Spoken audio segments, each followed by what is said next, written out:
Olá a todos e todas, estamos começando mais uma edição do Veja Mercado no dia 24 de fevereiro de 2025. Acompanho vocês aqui com as principais notícias do mercado financeiro, que certamente vão ser importantes para você aí do outro lado, que quer entender um pouquinho mais dos impactos nos seus negócios e também acompanhar como é que vai ser aí o mercado ao longo do dia no Brasil e no exterior. Meu nome é Juliana Machado, sou editora de Veja, um grande prazer te acompanhar nessa jornada. E antes da gente começar falando aqui com o nosso convidado sobre os temas que eu preparei para vocês, eu queria, na verdade, fazer um pequeno, passar um pouquinho sobre o que a gente tem aí no Brasil e no exterior de temas importantes para discutir. A gente começa aí falando sobre o dia positivo nas bolsas americanas e também no mercado brasileiro. A gente observa aí índices, os três principais índices, o Dow Jones, o S&P 500 e o Nasdaq, operando em alta no começo dos negócios, assim como o Ibovespa, que aqui no Brasil também opera aí no campo positivo. Temos esses movimentos aqui no começo dos dias que podem mudar ao longo do dia, importante de observar isso, mas é um bom humor dos investidores que a gente vê aí nos primeiros negócios. No cenário internacional, a gente tem aí a importante divulgação nesta semana do índice de preços ao consumidor, que vem aí no PCE, que é o indicador preferido pelo Federal Reserve, o Banco Central norte-americano, para medir aí como é que vai funcionar a sua política monetária. Os dados saem na sexta-feira, mas vão ser bastante importantes aí, vão movimentar o mercado ao longo da semana. A gente tem também no Brasil o índice de preços ao consumidor amplo, o IPCA 15, que também vai ditar aí o ritmo dos negócios e vai apontar para diversas direções aí importantes para o mercado brasileiro e também para aqueles investidores que estão tentando observar para onde, né, quais ações comprar, quais aquelas que vão estar mais suscetíveis aí ao impacto da inflação e que é uma prévia da inflação oficial do Brasil, tá? Que a gente tem também um dado relevante. E vale observar que no Boletim Focus, essa questão da inflação já veio aí mostrando mais uma vez uma alta, tá? A gente teve a divulgação aí pela manhã, mostrando um aumento das projeções do IPCA pelos economistas ouvindo pelo Boletim Focus, que é aí uma pesquisa feita pelo Banco Central, e mostraram aí mais uma vez uma revisão para cima, para 5,65%, que é o esperado aí para esse ano, segundo esses economistas ouvidos aí pelo BC. Lembrando que essa é a 19ª revisão positiva que a gente tem para o IPCA, bastante importante também de observar. E para comentar esse e outros temas aqui, eu estou trazendo aqui para a gente conversar o Carlos Honorato Teixeira, que é professor da Fundação Instituto de Administração, a FIA, além de doutor e mestre em administração pela Faculdade de Economia e Administração da Universidade de São Paulo. Carlos, seja muito bem-vindo, tudo bem com você? Juliana, muito bom dia, muito obrigado aí pelo convite e vamos bater um papo aí sobre mercado e economia, né?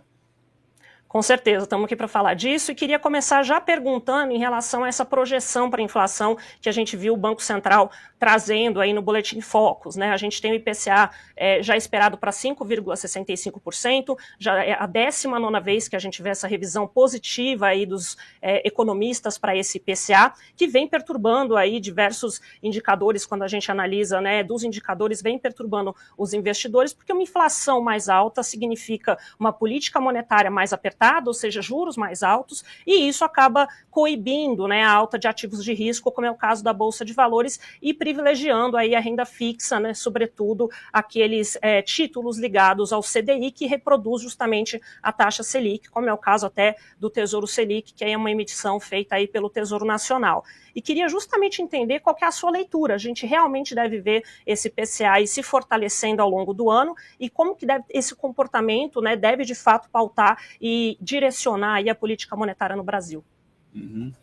Muito bem, Juliana. Eu acho que o IPCA hoje realmente ele está demonstrando uma sequência de perspectivas e de expectativas de aumento de preço, não é? A gente sofreu no ano passado muitos impactos aí, principalmente relacionados à questão climática. Então, é perceptível, as pessoas vão no supermercado, vão comprar café, vão comprar frutas, vão comprar diversos produtos, e todos esses produtos têm tido um aumento bastante substancial, né? E também parece alguma coisa que não tende a se arrefecer tão rápido. Quer dizer, você ainda tem algumas questões climáticas, a gente pega, por exemplo, a questão do café, que continua tendo um preço sendo reajustado. Então, o impacto da inflação vem um pouco disso, né? Vem um pouco também dessa mudança de expectativa internacional, quer dizer, todos esses movimentos que a gente tem, principalmente nos Estados Unidos, após a entrada no poder do Donald Trump no seu segundo mandato, cria um cenário de instabilidade em relação aos preços, né, em relação a essas tarifas que acabam impactando diferentes mercados e mudando um pouco a ordem global das cadeias de suprimento. Então, muito provavelmente, a gente tem essa tendência de aumento de preços de hoje até o final do ano. Não podemos esquecer que a economia brasileira está quase vivendo num pleno emprego, o que significa que você tem praticamente toda a mão de obra ocupada hoje dentro do país, e quando você chega num momento como esse, você começa efetivamente a ter uma pressão inflacionária também derivada dos custos, né, de operação e principalmente dos custos relativos à mão de obra. Perfeito. E eu queria justamente até entrar nesse tópico que você falou, que é uma divulgação também esperada para essa semana, que é a taxa de desemprego, que devem aí vir acompanhados dos dados da PNAD contínua, né? O que esperar para esse indicador, né? Você começou a falar um pouquinho dele, queria que você pudesse detalhar um pouquinho mais a respeito do reflexo da taxa de desemprego para esses outros indicadores que são tão importantes e que estão conectados a ele, como é o caso da política monetária, por exemplo, que também observa, né, de maneira direta ou indireta esses dados para também definir a sua direção. A gente vem vivendo já desde 2024, né? Quer dizer, as mais baixas taxas de desemprego. A gente tem que lembrar que o desemprego no Brasil é calculado a partir da população economicamente ativa, né? Então, ele leva em consideração um grupo da população, que hoje está estimado em cerca de 105, 106 milhões de pessoas, né? Que estão, né, basicamente no mercado formal, né? Também no mercado informal, mas as pesquisas de desemprego, elas dependem muito de como a pessoa responde, né? Quer dizer, se eu perguntar para uma pessoa na rua se ela está empregada ou não, o conceito de emprego hoje evoluiu um pouco, quer dizer, você não está falando mais só do emprego formal, a pessoa pode ser um PJ, ela pode ter um negócio próprio, ela pode ter uma MEI, ela pode fazer suas correrias por fora, né? Então, as pessoas estão ocupadas, não necessariamente estão em empregos registrados, em empregos CLT, né? Quer dizer, você tem hoje praticamente 1/3 da população economicamente ativa que é efetivamente CLT. Por isso que, às vezes, você tenta alguns impactos dentro da política tradicional, isso não atende as pessoas que estão aí, que são os informais, né? E se a gente observar hoje, cada vez mais o informal acaba sendo formal, né? Então, o que a gente percebe na economia, o grande reflexo, né? E é só você observar, por exemplo, a questão do surgimento de vagas, existem setores que estão mais aquecidos, quer dizer, como sempre, tecnologia, né? Ciência de dados, estatística, são áreas que estão muito aquecidas, né? Porque você tem todo um processo hoje de trabalho ligado a essa gestão de informação, e você também percebe isso na dificuldade, principalmente, de conseguir mão de obra mais básica, né? Então, se você circular, visitar os supermercados, for a lanchonetes, restaurantes, é comum, eu costumo perguntar para as pessoas, a pessoa fala, tá difícil da gente contratar, tá difícil da gente conseguir pessoas para trabalhar em certas funções, porque justamente você tem uma população ocupada, né? Então, isso também é um reflexo muito forte do que de uma economia aquecida. Né? E a economia aquecida, a gente precisa abrir novos postos de trabalho, novas oportunidades. Eu acho que a falta da condição da gente conseguir mais postos de trabalho, de qualidade, com salários maiores, né?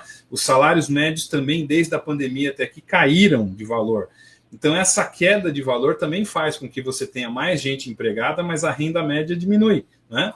Então, talvez a gente precisasse de um esforço muito grande do lado da oferta, né? Então, quando a gente fala lado da oferta, é investimento, disponibilidade de capital, disponibilidade de investimento das empresas. E, infelizmente, com uma taxa de juros alta, como a gente tem hoje, não existe essa possibilidade de investimento. Quer dizer, eu converso com vários pequenos empresários que gostariam de gerar mais vagas de emprego, que gostariam de gerar mais oportunidades, que têm potencial de fazer isso, e não fazem porque não conseguem ter um acesso a crédito, ou o crédito é muito caro, ou a insegurança do contexto econômico cria neles uma expectativa de calma lá, eu não vou investir agora para não correr o risco de colocar dinheiro em alguma coisa que lá na frente eu vou ter problemas. E falando um pouquinho agora de dólar, que é um assunto também que vem dominando aí a atenção dos investidores desde o fim do ano passado, quando ele chegou a atingir aí o nível dos R$6,20, nunca antes visto na história. Depois a gente teve um ajuste, né? Os mercados colocaram esse dólar abaixo dos R$6, a gente vê ele operando aí em 6,90, 6,70, a gente tem uma oscilação que passa aqui por essas faixas, mas sempre abaixo dos R$6. Queria que você pudesse discutir um pouco de qual que é a sua visão justamente aí para o dólar, né? O que a gente pode esperar e, sobretudo, se a gente pode eventualmente ver a moeda, no caso o mercado de câmbio, aproximando aí a moeda dessa faixa dos R$6. Se esses R$6 são o novo normal, Carlos. Uhum. Essa é aquela pergunta de $1 milhão, literalmente, né? Quer dizer, todo mundo quer saber qual é o comportamento do dólar, né? Veja, a gente tem o dólar realmente é uma das variáveis mais complexas na economia, porque no fundo o dólar ele é o quê? Ele é uma precificação internacional, ela depende de diversos fatores, né? Ela depende dos movimentos que acontecem nos Estados Unidos, no exterior, no mercado global, né? E ela é a primeira variável econômica que sofre com impactos de risco, né? Então, o ano passado a gente teve aquele pronunciamento um tanto quanto atabalhoado sobre a questão do corte de gastos, que virou aumento de despesas pelo governo, né? Aquilo gerou uma insegurança que foi batendo o dólar, né? O que eu costumo dizer, eu sigo um pouco aí o que o saudoso ministro da Economia, Delfim Neto, falava, que a previsão do dólar para o final de 2025 é entre 1 e 15, com margem de erro de 2, né? Quer dizer, não dá para a gente se comprometer com o dólar. Mas acho que o que os agentes têm que ter de perspectiva e de entendimento é que se o dólar fica muito barato, né, ou se ele fica muito valorizado, vamos dizer o seguinte, barato é R$1, $3, né, R$3, $1, né? Quer dizer, fica bom para a gente isso não vai se sustentar ao longo do tempo. Por outro lado, né, se o real fica muito desvalorizado, então eu preciso de R$10 para comprar $1, né, que a gente não chegou nessa situação, o Brasil também fica muito barato, né? Então, quando você começou a ter essa oscilação de uma cotação chegando próxima a R$6, né, você começa a mudar um pouco ali, você estabiliza num novo normal, como você diz. Não dá para confirmar que esse seja um novo normal, mas certamente você tem ali uma questão relacionada à dificuldade das contas públicas brasileiras, que realmente cria uma incerteza, uma insegurança, né? Você tem essa volatilidade do dólar no mercado internacional em função da política internacional do Trump. Você tem essa questão internacional também relacionada à China e como que os BRICS estão lidando com essa questão da substituição do dólar como moeda de referência, né? Então, o que eu acho que seria sempre conveniente colocar para os nossos colegas aí, os agentes econômicos, principalmente quem é empresário e trabalha em dólar, é que com dólar não se brinca, né? Quer dizer, se você é importador ou se você é exportador, você tem que fazer operações de hedge, você tem que se garantir no mercado, né? Porque a sua função não é ganhar e especular no dólar, a sua função é ter moeda disponível ou para comprar produtos ou para garantir, né, ter uma reserva de resultado da exportação. Então, você não deve lidar com o dólar como uma variável que pode gerar lucro à sua empresa. Empresas que fizeram isso no passado se deram muito mal, né? Então, a questão da cotação do dólar me parece que é alguma coisa que oscila a ter uma expectativa positiva de que o dólar vai cair muito, né? A gente não está num contexto de que haja essa queda, então esperar que ele vai chegar a nível de R$4, R$3, eu acho isso muito pouco provável. E também, tirando algum evento muito extremo, né, como alguma questão internacional de impacto, algum problema brasileiro muito sério, a gente também não vai ter um dólar chegando a R$7, R$8 tão cedo, né? Mas como eu disse no começo, o dólar é alguma coisa que a gente não brinca, e qualquer fator que seja extremo, radical, qualquer acontecimento econômico que impacta a economia bate no dólar imediatamente. E a gente tem também aqui, faço o convite para quem está assistindo a gente de enviar justamente seu comentário, sua dúvida, sua sugestão, enfim, para que a gente possa também interagir aqui no programa, tá? E passando aqui para um próximo tópico, Carlos, eu queria falar de Produto Interno Bruto, falar de PIB, né?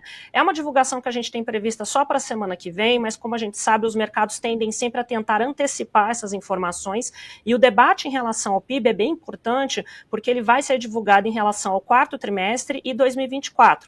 A gente tem aí, né, os economistas falam numa expectativa positiva para esse indicador, mas que deve, né, a partir de 2025 também mostrar uma perda de força, justamente porque ele foi muito forte ao longo do ano passado.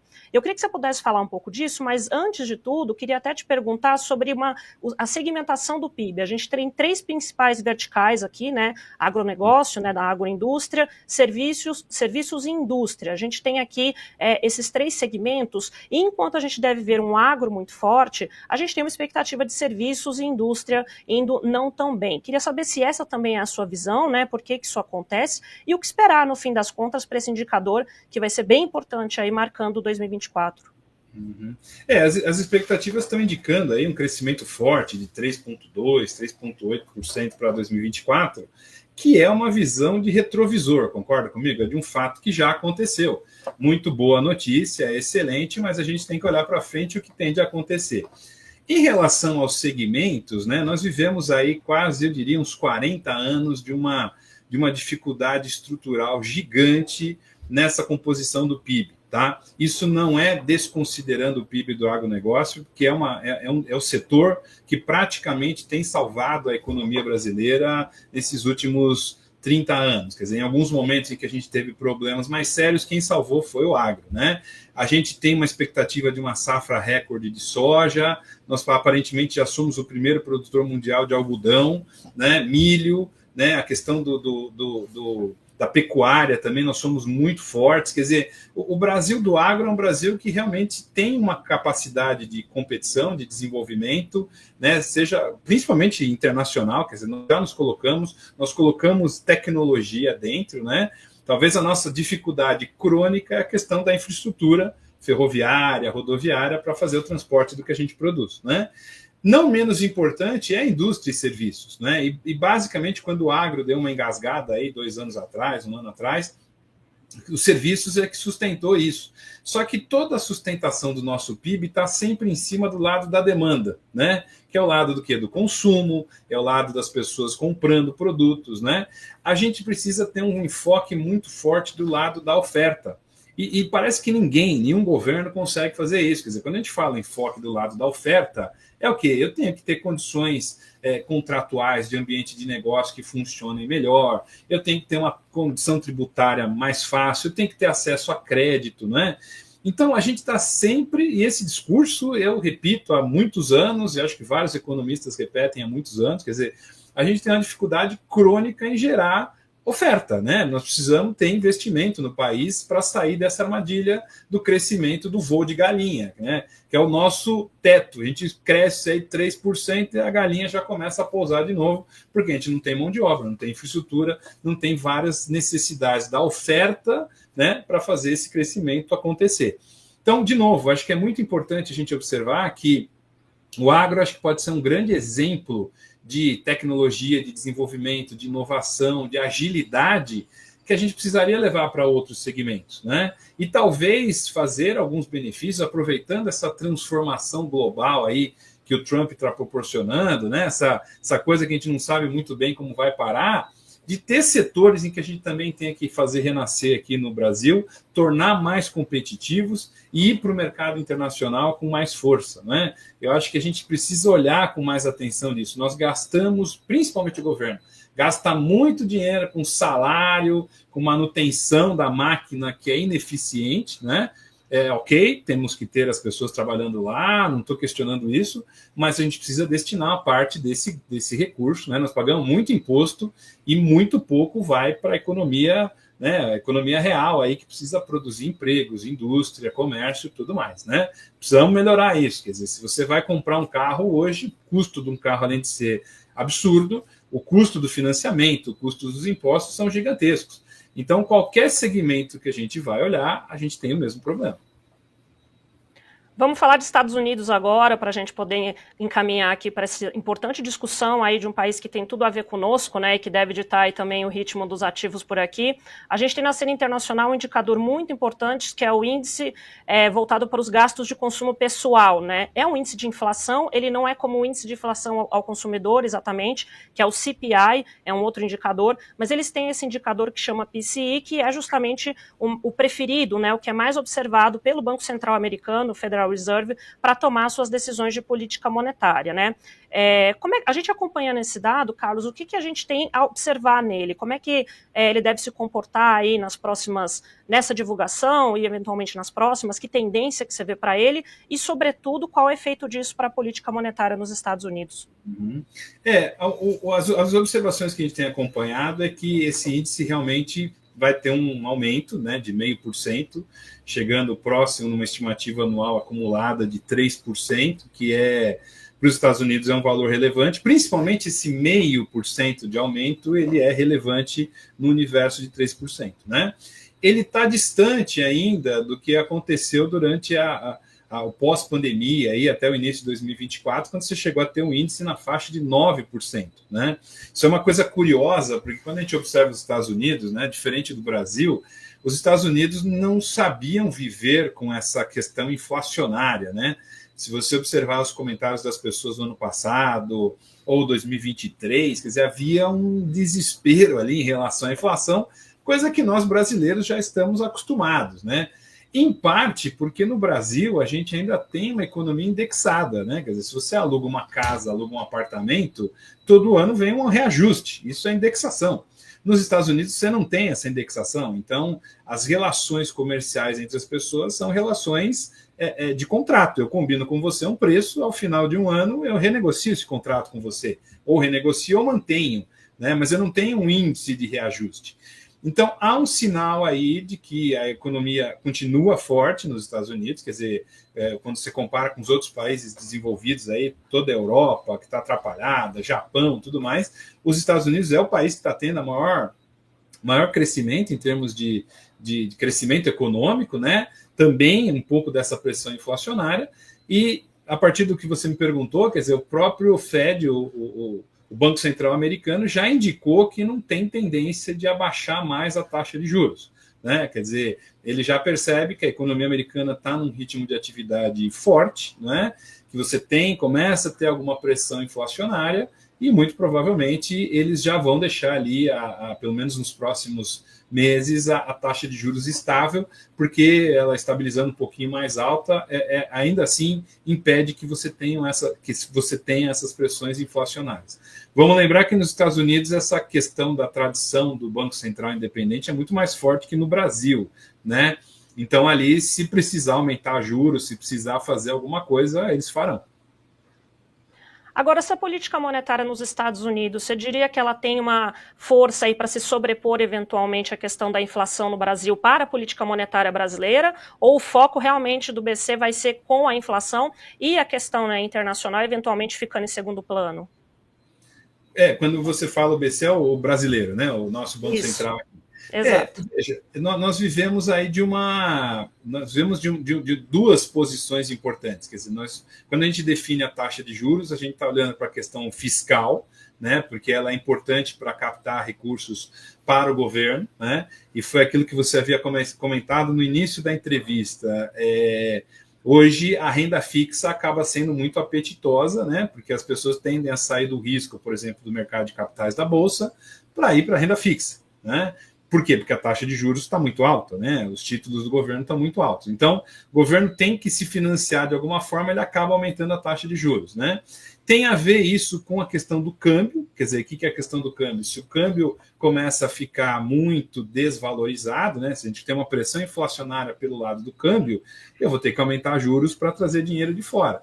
E a taxa de juros também tem uma influência em relação aqui à nossa economia, ao nosso funcionamento da economia. Então, ela ajuda a travar, né, ou aumentar o crescimento. Você começa a ter um processo inflacionário, o aumento da taxa de juros é necessário para travar a inflação. O que a gente observa é que o governo tem que olhar para fora, né? As decisões do Fed lá fora vão influenciar, eu diria, não é atrapalhar, mas vão influenciar o que o Banco Central vai ter que fazer aqui no Brasil, né? E se você começar a ter aumentos da taxa de juros nos Estados Unidos, de uma forma ou de outra a gente vai ter que acompanhar para evitar que o dólar se descolhe, né? O que é muito importante a gente observar é que a inflação que vem do câmbio, que vem do dólar, ela não é uma inflação porque o dólar está 7, está 8, está 3, está 4, mas é a variação do dólar e essa intensidade. Então, como aconteceu no fim do ano, o dólar saiu de 5,60 para 6,20, isso tem um impacto inflacionário muito rápido. Então, é uma prerrogativa importante do Banco Central ser muito rápido em acompanhar isso. Então, certamente, se você tiver algum aumento substancial da taxa de juros nos Estados Unidos, o Brasil tem que seguir o mesmo caminho aqui. E uma última pergunta para a gente encerrar, Carlos, queria falar um pouquinho de geopolítica, porque afinal de contas isso aí dita bastante o ritmo aí das moedas globais e também dos mercados. E a gente tem um tema importante de geopolítica que é essa discussão para um cessar-fogo em relação à Ucrânia, que está sendo aí conduzido pelos Estados Unidos e pela Rússia, só que sem a participação de Kiev, né? O que muita gente vem aí criticando. O que você está vendo para isso? A gente pode ver de alguma maneira os investidores fugindo do risco de mercados considerados mais arriscados, como é o caso dos emergentes do Brasil, e procurando ativos mais seguros, como o Tesouro Americano, ou existe eventualmente uma possibilidade disso se reverter? Olha, eu acho que essa confusão global já vem de alguns anos, né? Quer dizer, se era para o pessoal ter fugido, eles já teriam fugido. E veja, mercados emergentes, eles tendem sempre a ter retornos melhores do que mercados estáveis, né? O que eu acho que a gente tem que fazer uma leitura, é uma leitura desapaixonada, né? Eu gosto muito de geopolítica, acompanho muito a questão geopolítica, mas o que é curioso é que a gente observa o pessoal vestindo as camisetas de esquerda, direita, de um lado, de outro, e as análises precisam ser um pouquinho mais frias, eu diria, mais analísticas, né? Com mais fundamento. E o que acontece muito é que, por exemplo, você pega a questão das motivações que levou a Rússia a invadir a Ucrânia, que estão muito relacionadas a uma questão histórica, uma questão de estados tampões ali para evitar que a OTAN chegue muito perto da Rússia. Isso criou um caldo de dificuldades que talvez o Trump consiga resolver com o seu método meio de corretor de imóveis, né? Ele vem do mercado imobiliário, onde você tem muito esse jogo, né? De preço, de proposta, tudo mais, e ele acaba fazendo isso. Ele colocou como ponto central, como mantra do que ele está fazendo nos Estados Unidos, colocar America First, né? Colocar os interesses, principalmente econômicos, em primeiro lugar. Então, esses ajustes aí do mundo hoje vão ser complexos. A gente certamente está caminhando por uma outra ordem global. E eu acho que se o Brasil tiver inteligência de não se meter em encrencas que não são nossas, né? Manter uma posição que é histórica, meio de independência, e se aproveitar de oportunidades que vão surgir com a China, com a própria Rússia, né? Com os países árabes, com os BRICS, que agora tem a Indonésia. Quer dizer, se a gente for inteligente desse lado, a gente tende a ser um destino de investimento, a gente tende a se aproveitar disso, sem perder a proximidade com os americanos, né?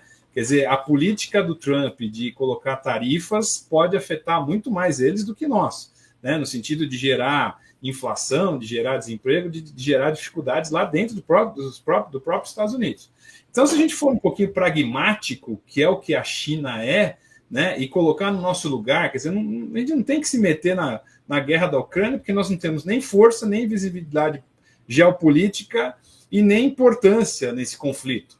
Mas a gente pode comer pelas beiradas e se aproveitar dessa situação, né? Então, eu acho que não há um risco imediato, é óbvio que sempre há o risco de alguma encrenca global acontecer, mas a gente está delineando uma nova ordem geopolítica em que você vai ter alguns estados muito fortes, né? Provavelmente Estados Unidos, China e Rússia, né? Fortes do ponto de vista político, e alguns outros estados que vão seguir essa ordem de uma forma ou de outra. Então, acho que a nossa inteligência de uma certa independência com interesse seria a melhor forma da gente se colocar nesse mundo complicado que a gente tem hoje.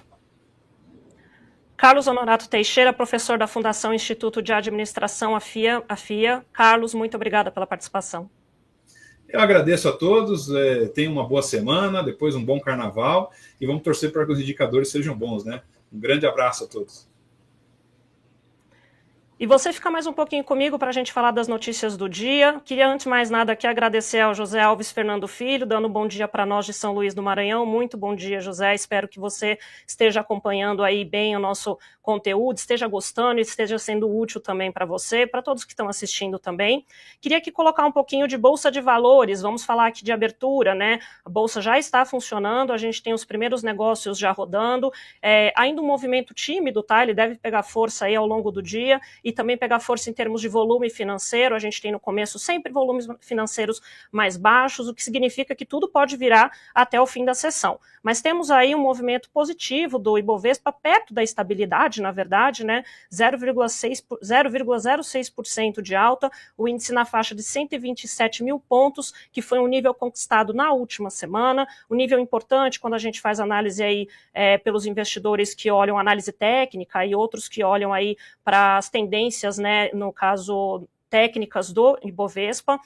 Temos esse patamar aqui que ele atingiu, vamos ver se ele vai conseguir manter um nível ainda bastante estável. Em destaques aqui a gente tem uma Vale subindo também pouco, né, 0,07% no começo da sessão. A gente tem Usiminas também, bastante importante na última semana, quando a gente falou de tarifação aí de Trump em relação ao aço e alumínio, alta de 0,67%. Temos Marfrig subindo 0,51%. Alguns destaques positivos aqui da sessão, como vocês podem ver aí, mas algumas ações ainda operando bem perto da estabilidade. Então vamos acompanhar ao longo do dia para ver como é que vai ficar a sessão. E aqui, olhando agora para a página de Veja, vamos observar aí o que a gente tem de importante no dia. O destaque do dia, claro, né, o mercado subindo a previsão para a inflação em 2025, estimando o IPCA já em 5,65%. Na última semana, ele estava estimado em 5,60%, ou seja, a gente tem aí uma pressão inflacionária crescente, com 19 semanas de revisão para cima das projeções do IPCA, segundo o Boletim Focus, publicado aí pelo Banco Central. A expectativa para o PIB em 2025 foi mantida, lembrando que a gente tem na semana que vem a divulgação do PIB de 2024, que certamente vai fazer aí os economistas a recalibrarem, né, essas expectativas, e a gente tem aí, de fato, esse destaque também para o câmbio, né, que teve uma leve queda aí de R$ 6 para R$ 5,99 na pesquisa.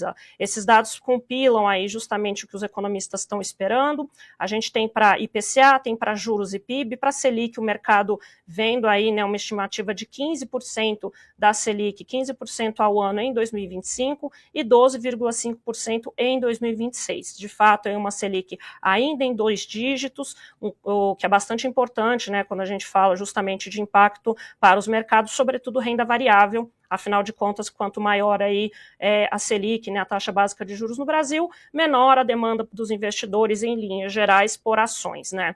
E a gente tem alguns outros destaques interessantes aqui, como Trump ordenando restrições a investimentos da China nos Estados Unidos, em linha com a imposição aí de novas decisões, diversas decisões que vêm sendo tomadas em relação à China. Lembrando que a imposição de 10%, né, a produtos importados da China foi aí mantida, diferentemente de outras que foram estendidas um prazo, né, foram colocados aí um prazo, no caso de México e Canadá, para a imposição de tarifas de fato. Não foi a mesma coisa com a China. Trump, de fato, vem fazendo um pouco mais de cerco aí ao gigante asiático. A gente tem como destaque as ações alemãs subindo também depois da vitória da centro-direita no país, essa centro-direita que governou por 16 anos na figura de Angela Merkel, cedeu espaço e agora teve a ascensão novamente do CDU, que é esse partido, e também uma ascensão da direita como um todo no país, um tema bastante importante geopolítico que deve nominar não só a Alemanha, mas outros países europeus também. A gente tem uma outra notícia interessante aqui, a ineficiência do tarifaço de Trump, segundo o Bank of America. 10 economistas do banco assinam esse relatório bastante importante, vários economistas de diversos países que são do BOFA e assinaram esse documento, destacando aí esse efeito limitado da política comercial para as contas do governo americano, que na visão do banco estão muito mais atreladas à situação macro e à situação fiscal, que no caso o governo Trump deveria ter preocupações muito mais com as contas públicas e com o ambiente macroeconômico do que efetivamente tentar colher algum tipo de vantagem do tarifaço em si. Ponto final no programa Veja Mercado. Estamos aqui todo dia para falar com você daquilo que é importante, tanto para você quanto para o mercado financeiro e para te ajudar no dia a dia, acompanhar aí as principais notícias. Amanhã estamos aqui novamente para falar um pouco mais sobre o que vai afetar aí também os seus investimentos. E eu espero que você tenha gostado muito do programa. Lembre-se de deixar seu comentário e nós nos vemos amanhã. Lembrando que o Veja Mercado é um oferecimento da JHSF.